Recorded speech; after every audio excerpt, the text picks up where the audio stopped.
शहर में तेजस अपनी पत्नी नीरू के साथ रहता था। पति पत्नी दोनों ही नौकरी करते थे। एक दिन तेजस गांव अपनी माँ के पास फोन करता है। हेलो, प्रणाम माँ। जीते रहो माँ, तुम दादी बनने वाली हो। अरे वाह, ठीक है बेटा, मैं कल ही आती हूँ। जब माँ जी शहर पहुंची तो बेटी बहू ने बहुत अच्छे से स्वागत किया। लीजिए माँ जी चाय। अरे गर्मा गर्म पकोड़े ले आओ माँ के लिए। नीरू रसोई में गई और 2 मिनट में ही पकोड़े ले आई। जी ये लीजिए। बहू जादू से बनाए हैं क्या? अभी तो रसोई में गई थी।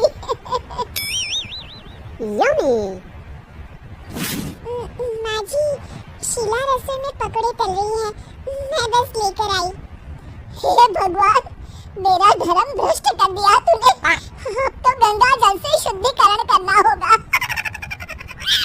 दूसरे दिन, माँ जी मैंने नाश्ता बना दिया है, ऑफिस जा रही हूँ।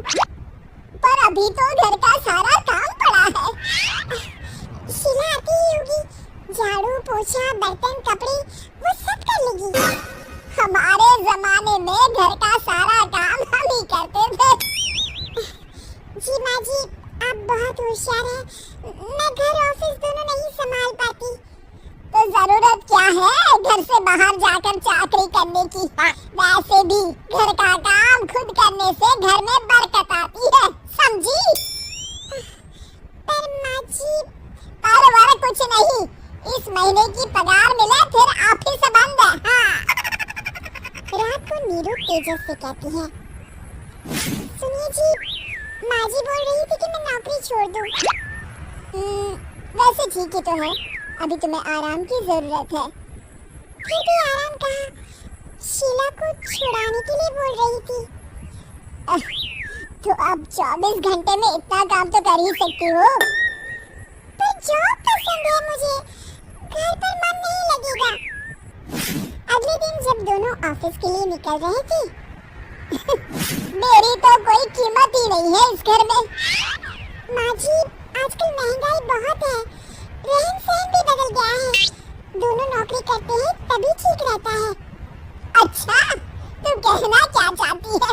मेरा बेटा तुझे बिठा के खिला नहीं सकता? तू ही इस घर का खर्च चला रही है, हैं? नहीं माँ जी, मेरा वो मतलब नहीं था। मतलब खूब समझती हूँ, ये बाल धूप में सफेद नहीं किए मैंने। हाँ। अब तो ये रोज का काम हो गया था। तेजस भी रोज की चिक-चिक से परेशान हो गया था। एक दिन उसने कहा, नीरू, वैसे भी तुम्हें मैटरनिटी लीव मिलने वाली है, तो अभी से ही छुट्टी ले लो। पर क्या, मेरी सैलरी अच्छी खासी है। आखिर नीरू ने रिजाइन कर दिया। जब बच्चा हुआ तो घर में सब बहुत खुश हुए। कुछ दिनों बाद तेजस फाइल देख रहा था। क्या हुआ तेजस, कुछ परेशान लग रहे हो? हाँ, वो हमारी जितनी सेविंग्स थी वो तो हॉस्पिटल में और छठी के फंक्शन में खत्म हो गई है नीरू। और अभी वैसे मंदी चल रही है तो मैं बोल रही थी कल मुन्ना को हेपेटाइटिस का टीका लगवाना है। नीरू, क्या पोस्टपोन नहीं कर सकते? नहीं जी, बिल्कुल नहीं। अब तेजस को समझ में आ रहा था कि उससे गलती हुई है। पैसों की कमी का असर घर के माहौल पर भी पड़ रहा था। अगले दिन, बेटा मेरा चश्मा और ये दवाइयाँ ले आना, पर्चा देते हुए माँ जी ने कहा। जी। तेजस, मुन्ना के लिए दूध का डिब्बा और डायपर भी ले आना, और ये किराने के सामान की लिस्ट है, इसे भी लाना है। तेजस गुस्से में लिस्ट मरोड़ कर फेंकता है और चिल्लाता है, पैसे क्या पेड़ पर उगते हैं? ये ले आना, वो ले आना। अरे, पर ये जरूरत का सामान ही है। वो गुस्से में बिना कुछ कहे ऑफिस चला गया। अरे लंच तो ले जाइए। नीरू दौड़ कर डिब्बा पकड़ाती है। दिन खाना खाने के बाद। नीरू,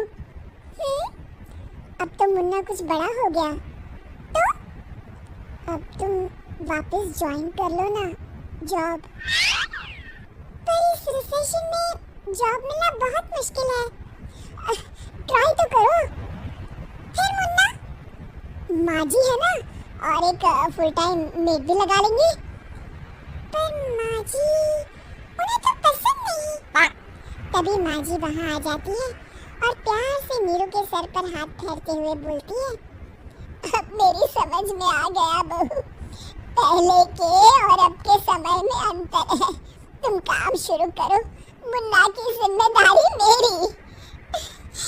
मेरी प्यारी माँ जी। ये कहकर नीरू उनके गले लग गई। शिक्षा, परिवर्तन संसार का नियम है, हमें भी समय के साथ चलना चाहिए। उम्मीद है कि आपको हमारी ये कहानी पसंद आई होगी। कृपया हमारे चैनल को सब्सक्राइब करें और सभी अपडेट्स के लिए बेल आइकन जरूर क्लिक करें। और हाँ, वीडियो